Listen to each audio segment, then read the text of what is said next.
Sería buen momento de comenzar y de hablar de estas cosas buenas, ¿no? De la Unión Europea y de todo lo que nos tienen preparado, todo lo que han hecho, también un poquito de historia, si cabe, ¿no? Un poquito, vamos a ver, al menos por encima, pero para tratar de comprender mejor lo que está ocurriendo ahora, quién está aplicando esas políticas en última instancia, porque ya sabemos que vienen las directrices de las agendas de mucho más alto, pero quiénes son esos órganos, esas instituciones que a nivel europeo se encargan de bajar línea. ¿Qué está pasando? Es una muy buena pregunta para comenzar el programa. Creo que muchos de los que estamos aquí, no solamente en la mesa, sino detrás de la pantalla, saben qué es lo que está pasando, sin lugar a dudas. Bueno, y sobre todo también así, vamos a hacer como te decía, la semana pasada te prometí que te iba a hacer una explicación de todo lo que son las instituciones de la Unión Europea. Vamos a verlas hoy rápidamente, al menos, sus funciones principales, su composición, pero también para poder ubicar, ¿no?, mejor las noticias que uno lee de lo que está ocurriendo, lo que acontece, y pues poder de alguna manera encasillarlo para mejor comprensión más profunda. Pues me parece más que oportuno. 7 y 5 minutos, una hora menos en la Comunidad Canaria. Gracias a todos ustedes por estar con nosotros, así que pistoletazo de salida y comenzamos. Venga, pues precisamente con esto de las tractoradas que están habiendo, ¿no?, con el sector agricultor, ya estamos viendo aquí cómo se está desangrando prácticamente con esa muerte de europea que venía detrás. Esto lo veremos después de hacer la presentación un poquito de las instituciones. Ya hace unos meses atrás precisamente hablamos de lo que era el rapto de Europa. No sé si te acuerdas que hicimos aquí una presentación un poquito de ese rapto de Europa, de los pueblos originales que habían, quién estaba un poco detrás, de dónde podría venir todo esto, a través de la subversión ideológica, muy interesante, al menos para nosotros, para poder entenderlo, ¿no?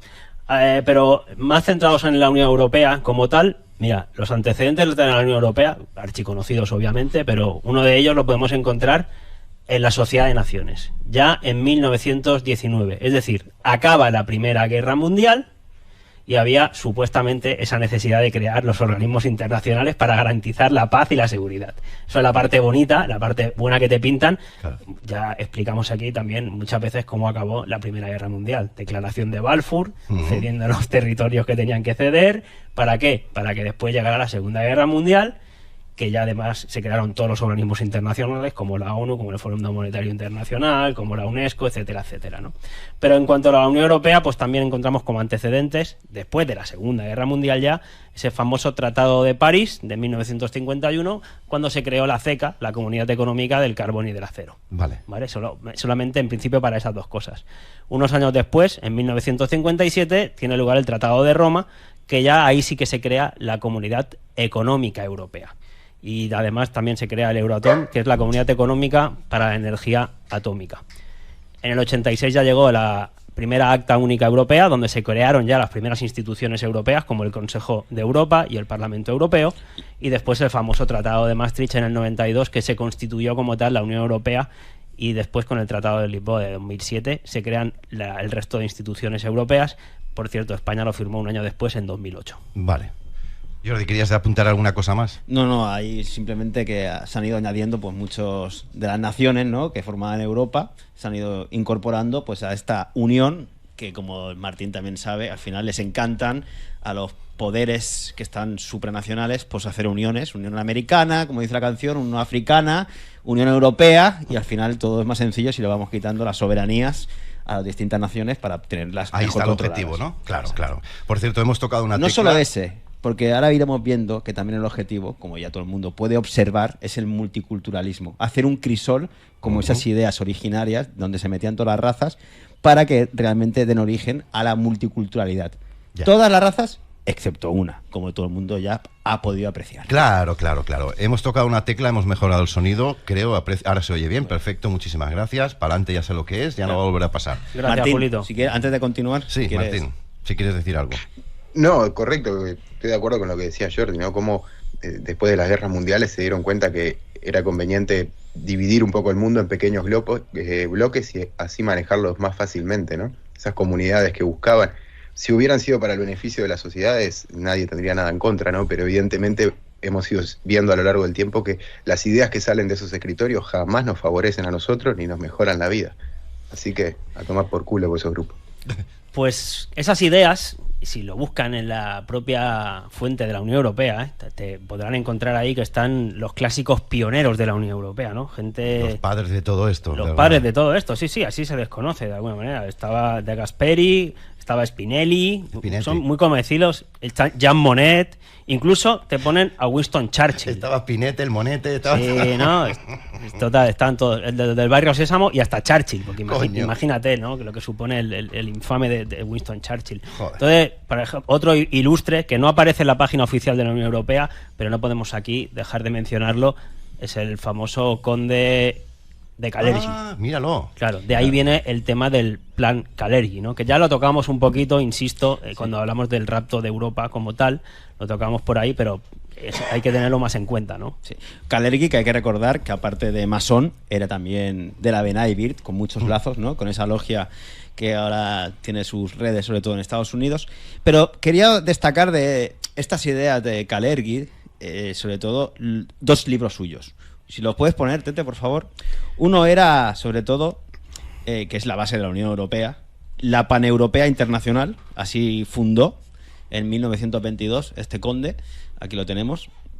Bueno, este es el otro libro que también quería destacar, ¿no? El idealismo práctico, hizo como libro, donde sus ideas básicamente se pueden resumir en que los europeos se deben mezclar con árabes, africanos y asiáticos, las razas euroasiáticas, negroides, pues todas juntas.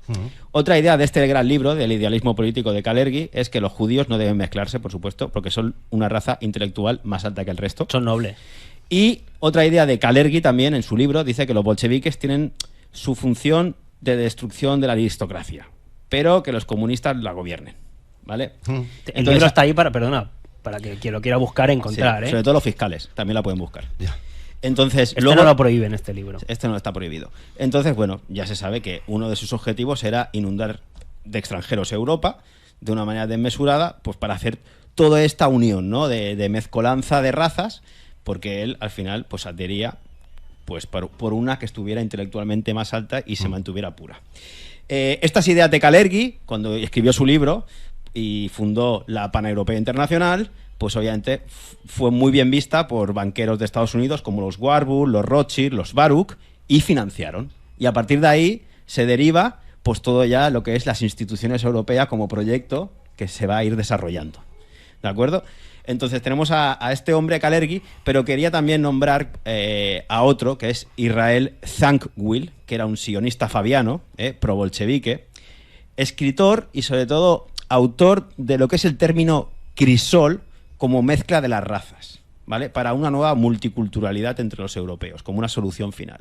Este Israel Zangwill, que hizo un montón de obras de teatro, sobre todo en Estados Unidos, ahí vemos, por ejemplo, se la puedes poner abajo a la derecha, más allá de que salió en la revista Time, obviamente, pues ahí vemos el crisol donde se fundamentan y se meten todas las razas y dará lugar esa cocción. Todas menos los extraterrestres. Menos los extraterrestres, a ese multiculturalismo que tiene que ser Europa para poderse controlar mucho mejor y sobre todo deshacer pues el origen de las propias naciones. Entonces, esto es el origen de Europa para quien lo quiera buscar. Recuerden también lo que decimos siempre, que es fácil de entender, creo que el propio sentido común lleva a eso, ¿no? Entre muchas minorías, porque si al final lo que se hace es destruir las mayorías, se crean muchas minorías, es mucho más fácil que una absoluta minoría controle y gobierne al resto de esas minorías desfragmentadas.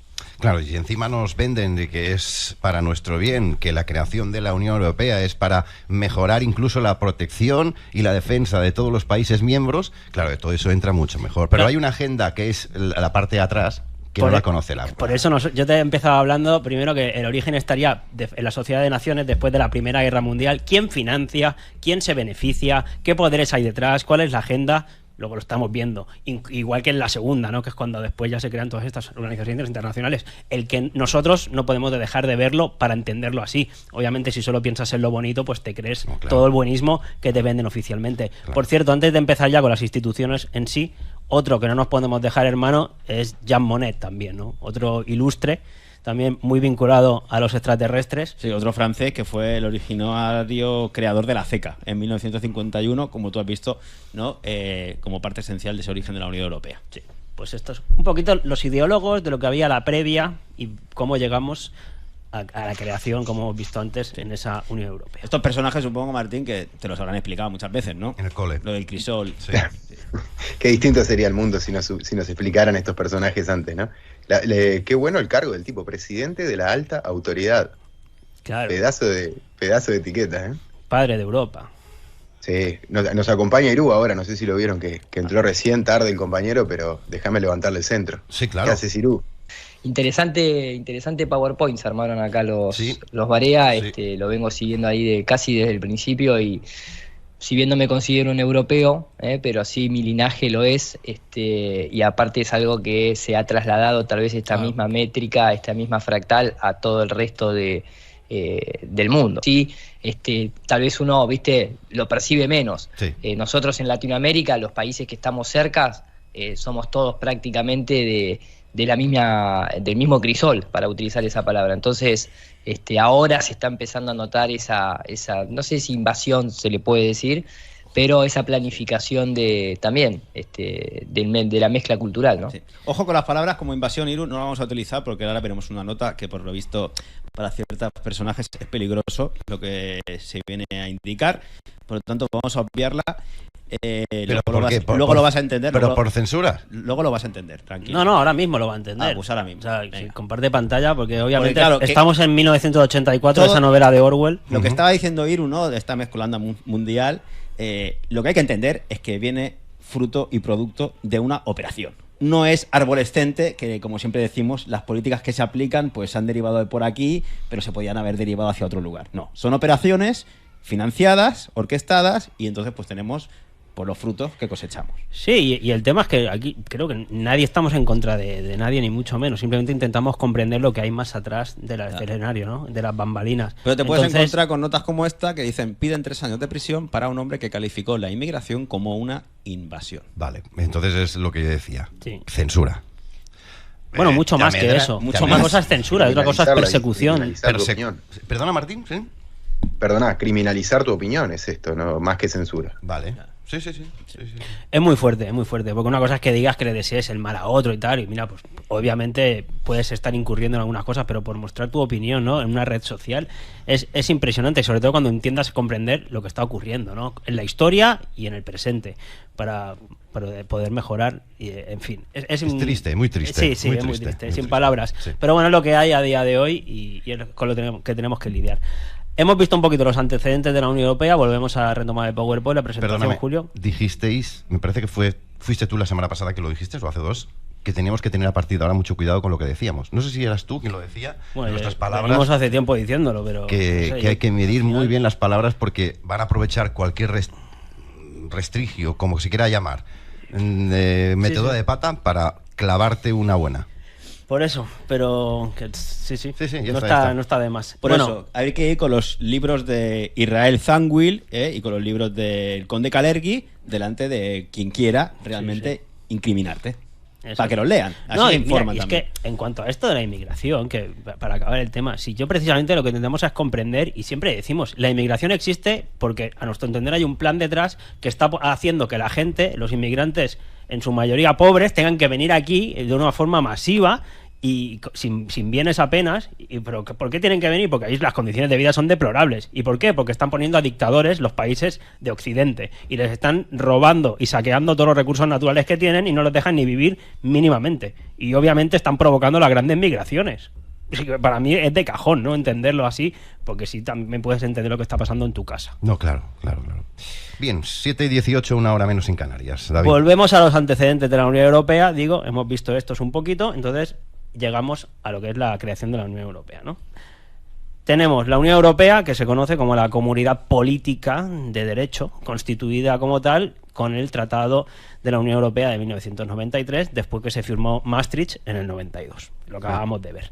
Dicen que la finalidad de la Unión Europea es promover la paz, los valores y el bienestar de sus pueblos. Sobre todo con la última pandemia lo hemos visto clarísimo, cariño. Sí, Desde qué encerrarnos lejos. en casa hasta querer inocular por la fuerza a todo el mundo, hasta crearle terror en los pensamientos constante 24 horas a la gente, ciudadanos, etcétera, etcétera. Lo habéis dejado, al que tenía dudas, vamos, meridiano.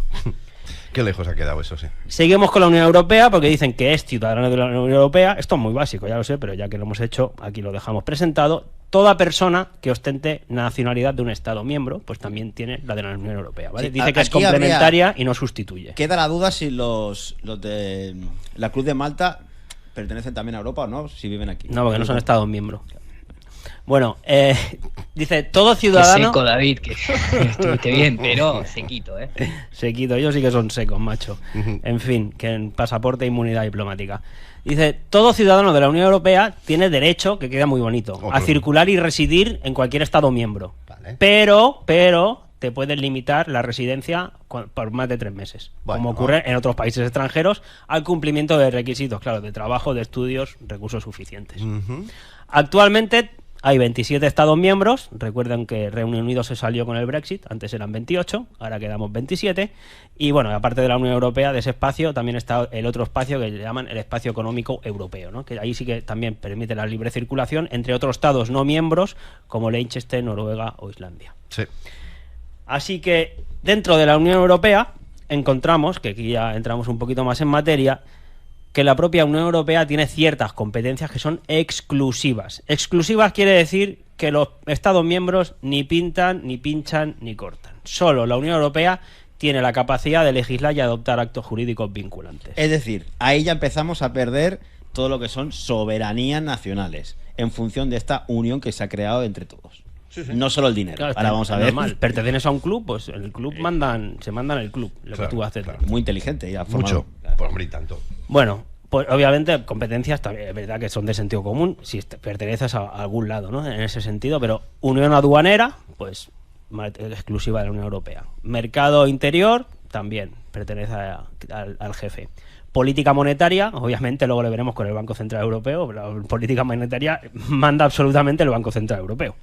En tema de recursos biológicos y la política pesquera común, también. Todo lo que digan, lo que sí se puede pescar, si no se puede pescar, para ponértelo fácil, digo, manda Europa. Política comercial común y acuerdos internacionales sobre todas estas competencias. Esto en cuanto a las exclusivas. Y luego encontramos en cuanto a las compartidas de la Unión Europea y también de los Estados miembros, que tienen que llegar muchas veces a acuerdos, a cohesiones, pues tenemos desde el mercado interior, la política social, agricultura y pesca, medio ambiente, con todo esto de la huella. También tenemos la cohesión económica, social y territorial, el tema de transportes, energía, la libertad, seguridad y justicia y, muy importante, la seguridad sobre la salud pública. Hombre. Y por eso quieren ahora enchufarnos el llamado tratado de pandemias, que ahora veremos un poquito más. Sobre todo con el documento que has compartido tú hoy, Julio, de la Unión Europea, pues todo esto de qué se trata. Sí, que es como el reglamento, lo que decía ya Luis María Pardo de Justitia Europa. Al final, de la marinera. ¿Vale? Unión aduanera. Las fronteras de los países no son de los países, es de la Unión Europea. Es que muchos españoles creen que España tiene competencias en cuanto a fronteras con Marruecos, nada más lejos de la realidad. A ver si aprenden un poco y que sepan que es Europa las que deberían de tener ahí, pues bueno. Claro, que al final sí, es una frontera de un país europeo con uno fuera de Europa, pero es para entrar a Europa, ¿no? Claro. Bueno, competencias exclusivas y las compartidas. Más o menos las hemos visto aquí por encima. Sí. Entonces llegamos a lo que son las instituciones de la Unión Europea. Que 7 grandes instituciones. Claro. Y ahora las vamos a ver rápidamente una por una, ¿no? Resalta el Consejo de Europa, Consejo de Ministros, el Parlamento Europeo, Comisión Europea, Tribunal de Justicia de la Unión Europea, Tribunal de Cuentas y el Banco Central Europeo. Además destaca el Defensor del Pueblo Europeo, que como el de aquí y el de allí, ni está ni se le espera, o para lo que ellos quieren solo. Eso iba a decir yo. ¿Vale? El garante de los derechos fundamentales. Y también aparte, pues se crearon órganos consultivos para que antes de legislar en Europa se les pueda consultar, preguntar, ya me dirás. Sí. Como aquí el constitucional, ¿no? Que se debía de preguntar antes si las leyes que se aprueban son constitucionales. Esa es la teoría. Esa es la teoría. Bueno, en cuanto... Vamos a empezar con el primero. Hemos dicho que era el Consejo de Europa. De Europa. ¿Sí? Hay un montón de chiringuitos, pero sí. Hay un montón de chiringuitos. Vamos a ver, porque el Consejo de Europa parece que no, o parece que sí, ¿no? ¿Quién es? ¿Quién lo forman? Exactamente la denominación. Me encanta. Suelta. Bueno, no, vamos a verlo, al menos para saberlo y después con las noticias saber ubicarnos, ¿no? Claro. Iremos volviendo un poco. Claro. Consejo de Europa, Consejo Europeo. Estos son los que lo forman los jefes de Estado y de Gobierno de cada uno de los Estados miembros. Hoy 27, ¿sí? Por ejemplo, Pedro Sánchez. Vale. ¿Sí? Los 27 jefes de Estado forman el Consejo de Europa. Además, tienes que sumarle el presidente del propio Consejo, que actualmente es el Charles Michel Y que no son asignados, no son con votos. Y además tienes que sumarle el presidente de la Comisión Europea. Que ahora veremos lo que es. Que el presidente de la Comisión Europea actualmente es el Josep Borrell. Ay, qué mono. Ay, no, perdona, el presidente de la Comisión Europea no. El presidente de la Comisión Europea, el Charles Michel, y digo que también participa en ese Consejo de Europa el alto representante de la Unión Europea en Asuntos Exteriores y de Seguridad, que es el Josep Borrell. Y todo esto, el Consejo Europeo, normalmente se reúnen en Bruselas. Sí. ¿Vale? Para irlo ubicando, porque también veremos que cada órgano de estos que hemos nombrado institucional, pues se ubica en un lugar concreto. No todos están en el mismo lugar. ¿Vale? Estos están en Bruselas. Ahí tenemos los jefes de Estado.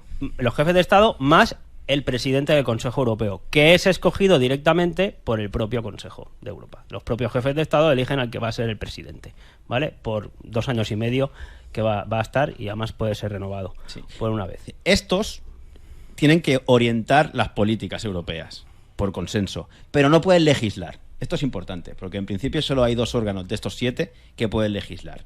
Uno es el Parlamento y el otro es el Consejo de Ministros, que ahora veremos, ¿vale? Pero los jefes de Estado en principio orientan, no pueden hacer legislaciones. Y es muy interesante porque además de orientar y dar las prioridades que tienen que seguir la Unión Europea, son ellos, los jefes de Estado, estos los del Consejo Europeo, son los que proponen quién tiene que ser presidente de la Comisión Europea, que es el órgano de gobierno. Lo proponen ellos. Y también proponen quién sí tienen que ser los miembros de la Comisión Europea. Que puede salir Se lo mal. proponen al Parlamento para que los vote. David, Vale. que puede salir mal. Que puede salir, Que puede salir mal. Y estos amiguitos, que son los jefes, se reúnen 2 veces por semestre. ¿Vale? Ahí, juntitos, todos a Bruselas 2 veces cada 6 meses. Lo que pasa es que aquí hay un problema muy grande que creo que no hacemos un pequeño alto, le damos también la palabra a los demás compañeros. Creo que en Europa no hay tanto pan para tanto chorizo. Querido Martín, por ejemplo. Le has dado con eso. Creo que en ningún sitio del mundo hay tanto pan para mantener tanta cantidad de seres que vivan de la política, ¿no? Sí. Por ser livianos, que vivan de la política.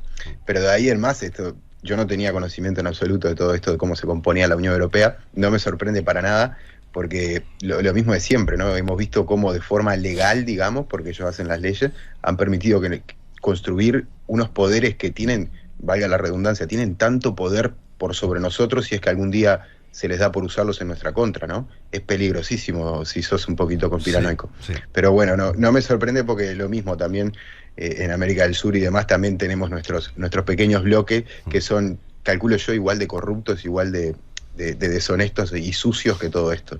Así que no sé. Bueno, Iru, quiero hacerte una pregunta. Esto de la Unión Europea también es un poco de yo me lo guiso, yo me lo como. Al final también se eligen entre ellos, se cogen, se ponen. Es decir, lo más parecido, y lo digo yo, no lo dice Iru, a una mafia. Bueno, el gobierno de por sí es una mafia porque de forma coercitiva exige, por ejemplo, el pago de impuestos y otras cuestiones, no de manera forzosa, y tiene obviamente lo que podría ser su servicio de seguridad, sea la policía y demás, que supuestamente está para defenderte, pero también está para incriminarte y para castigarte en el caso de que no quieras cumplir lo que en ese momento la ley, que no necesariamente tenga que ser justa, sugiere, ¿no? De hecho, es una vieja táctica que ya se utilizaba, la podríamos ver en las películas de la Edad Media, donde pasaban a recolectar los impuestos, y si tu aldea no contribuía, de golpe al día siguiente aparecían un par de mazazos, trigo quemado, claro, etcétera, etcétera. Claro. Simplemente todos esos métodos se han actualizado, y obviamente que la política institucionalizada partidaria se ha transformado en un negocio en el cual obviamente está su clientela, están sus lobistas, están los lobos disfrazados de cordero, y que cada tanto pareciera ser que ayudan un poco al pueblo, como para que tampoco se levante de armas o de brazos, claro, porque nosotros seguimos siendo más. Claro. Todo esto, de todas maneras, a mí me hace acordar mucho a esa parte de la canción de los niños estelares, ¿no? Unión Europea, Unión Africana, Unión del Pacífico. todo se está consolidando para una esclavitud, básicamente. Entonces, de esta manera seguramente ganan más poder a la hora de menos intervención, porque después de todo, estas instituciones son suprademocráticas. O sea, en definitiva, por más que uno diga, no, bueno, pero acá está el eurodiputado o las bolas. Acá se terminan eligiendo entre ellos y queda el pueblo afuera, ¿no? Pues gracias, Iru. Vamos a continuar, pues. Llegamos a las 7:30, una hora menos en la Comunidad Canaria. Querido David, tenemos una institución, vamos a por la segunda. Sí, vamos, desvénalos más cosas. No, totalmente lo que dice Iru, ¿no? Ellos se lo guisan, ellos se lo comen y así van. Bueno, hemos visto al Consejo Europeo, los jefes de Estado, que encima proponen ellos a quien tiene que ser el presidente del gobierno de Europa, ¿no? De la Comisión y a los propios comisarios. Ahora vamos a ver el Consejo de Ministros de la Unión Europea, que estos ya encima legislan. Entonces, estos están formados, el Consejo de Ministros de la Unión Europea, por los ministros de los gobiernos respectivos. Entonces, depende de la materia a tratar, si es de empleo, si es de economía, si es de salud, se va a reunir el ministro como tal de los 27 Estados miembros, ¿vale? Ya vaya chollazo, tío. Entonces, bueno, las funciones, aparte de la presupuestaria, tienen, como digo, la legislativa. Y, junto con el Parlamento Europeo, define las políticas y la coordinación entre los Estados, y esto es importante, adopta reglamentos. Luego vamos a incidir nuevamente en esto. Reglamentos que tienen efecto directo desde que se publican y vinculan a todos los Estados miembros. Es decir, los de Sanidad se juntan los ministros, legislan y hacen esos reglamentos que tienen ya disposición obligatoria para todos. Estos también se reúnen en Bruselas. Y además tienen lo que se llama el COREPER, que es el Comité de Representantes Permanentes. Esto es como que, oye, no hacemos fiesta nunca, estamos ahí. Sí. ¿Vale? Pues venga, ya tenemos también... Y además, aquí es interesante porque depende del tema, de la temática que traten, la materia requiere de unas mayorías u otras. Puede ser por mayoría simple, por cualificada o incluso unanimidad. ¿Por qué? Porque hay países que tienen derecho a veto en según determinadas materias, por eso requiere unanimidad. O estamos todos o no, porque hay alguno que te lo puede vetar. Esto pasa mucho en organizaciones internacionales, ¿no? La Europa, tan democrática que se dice, pues no lo están. Joder, pues reafirmo entonces lo de la mafia. Nada, era un pequeño detalle. Pues seguimos. Después de ver también los ministros que se reúnen, nos vamos al famoso Parlamento Europeo, donde está, se dice, la Torre de Babel, etcétera, haciendo alusión a ese rapto también de Europa. Pues el Parlamento Europeo aquí sí que es la única institución europea escogida directamente por sufragio de la votación del pueblo. A esto sí que hay votaciones al Parlamento. A los demás ya hemos visto al final que no. Cada 5 años. Por mucho que lo quieran pintar. Buscan ellos. ¿Vale? Esto es lo que votamos en todos los países de la Unión Europea cada 5 años. Tienen la función legislativa, legislan junto con el Consejo de Ministros, como acabamos de ver. Sí. Y bueno, tienen el control político del gobierno de la Unión Europea. Me río, ¿no? Claro, el gobierno entre comillas Europea, lo ponemos ahí. Sí, le pueden hacer una moción de censura, etcétera. Bueno, aprueban acuerdos internacionales importantes también. Y como les decía antes, nombran al presidente de la Comisión Europea y a los miembros de la Comisión Europea, pero los nombran ellos, pero los votan. Pero los había propuesto el Consejo de Europa. El Consejo de todos esos. Hay trampa. Dile que no al jefe. Como la película de los Goonies. Hay tuampa. Los presidentes, dijéramos, de cada país dicen, oye, tenéis que nombrar a estos. Hostia, y en cuanto a la composición de los eurodiputados, pues recuerden, mínimo tiene que haber 6 diputados por estado y máximo 96. Dependiendo de la población, a través de una proporcionalidad decreciente, España actualmente tiene 54. Muy 54 bien. Que están allí. Voy a hacer de los 705 que hay. Otro comentario al aire, ¿eh? Ríete tú de la mafia siciliana. Adelante. Pues vamos con otra institución europea que, como veníamos viendo y diciendo, es la Comisión Europea, ¿vale? Que este sí es el órgano ejecutivo, el que ejecuta las legislaciones, y ese es una especie de gobierno de la Unión Europea. Cuando escuchemos los comisarios, estos son los comisarios, los que pertenecen a esta Comisión Europea. Que no han sido elegidos, adelanto. Bueno, los propuso, que han sido elegidos los jefes de Estado, los del Consejo de Europa, los proponen para que el Parlamento se los vote. No he planteado bien la pregunta. Y que no han sido votados, que han sido elegidos, quiero decir. En principio es una institución independiente de los Estados porque representa a la Unión Europea, aunque hayan sido un poquito ya proclamados por sus jefes, ¿no? Y estos también están en Bruselas. A diferencia del Parlamento, que está en Estrasburgo, estos están en Bruselas, no pueden legislar, pero es, como decimos, los comisarios los que representan a la Unión Europea. Vaya pandilla de víboras. Va, continuamos. Y aquí está tu amiga Ursula von der Leyen. Y proponen leyes. mi amiga. Tu amiga Julia. Yo no tengo amigos así. Bueno, y para acabar, vamos rápidamente, que no nos queremos extender mucho tampoco en esto. Bueno. Como decíamos antes, el Tribunal de Cuentas de la Unión Europea, que es que la institución que controla y fiscaliza las cuentas de la Unión Europea. Estos están en Luxemburgo, ¿eh? Estos cambian. Sí. Ya me tenéis loco ya. Sí. Yo Y no para sé. acabar, el Banco Central Europeo, Sí. que está formado por el sistema europeo de bancos centrales, que a su vez incluye el Banco Central Europeo como tal y a todos los bancos centrales de los Estados miembros. ¿Vale? Banco de España, todo esto. te Sí, refieres, ¿vale? Entonces, aquí tiene la sede en Frankfurt y es el que tiene derecho exclusivo a autorizar la emisión de billetes de euro. O sea, un país como España no puede emitir más dinero, más moneda, más euros si no se lo dan ellos la orden. Porque no se lo dejan hacer a Pedro Sánchez, sino este ya está haciendo billetes. Ha faltado el Tribunal de Justicia. Ahora voy. El Sí. Tribunal de Justicia, porque aquí me quiero parar a resaltar lo otro de antes, es el órgano, la institución de la Unión Europea que tiene la potestad jurisdiccional, es decir, el Poder Judicial de la Unión Europea, interpreta y aplica el derecho comunitario de la Unión Europea. Estos están en Luxemburgo. Bueno, hay diferentes tribunales de justicia, unos más grandes, más pequeños, ahí dentro de lo que es el tribunal en sí, hay también tribunales especializados. Y esto es importante porque un juez español, por ejemplo, puede presentar una cuestión prejudicial al Tribunal de Justicia de la Unión Europea cuando crea que una normativa de Europa tiene dudas sobre su legalidad o sobre su interpretación. Puede paralizar el procedimiento, que aquí hay, hace poco con el tema de que al final no lo están aprobando, la ley de amnistía, pero una de las cosas que querían colar en la ley de amnistía, digo por curiosidad, era, claro, que cualquier cuestión prejudicial, lo que era el borrador, pudiera preguntar a Europa y separará absolutamente todo el procedimiento también en temas penales.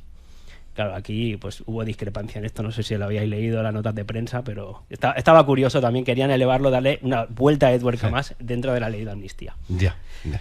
Entonces, para acabar con el tema de la justicia, recuerden, pero ya fuera de los tribunales de la justicia de la Unión Europea, existe lo que es el derecho originario, que es el que deriva directamente de tratados fundacionales de la Unión Europea, y existe lo que es el derecho derivado, ¿no? Que deriva de lo que aplican las instituciones comunitarias y se adoptan en forma de reglamentos, que como decíamos antes, tiene efecto directo, los reglamentos tienen efecto directo desde que se publican y vincula obligatoriamente a todos los Estados miembros. Los reglamentos seguro que nos van a aprobar al final el tratado de pandemias por reglamento.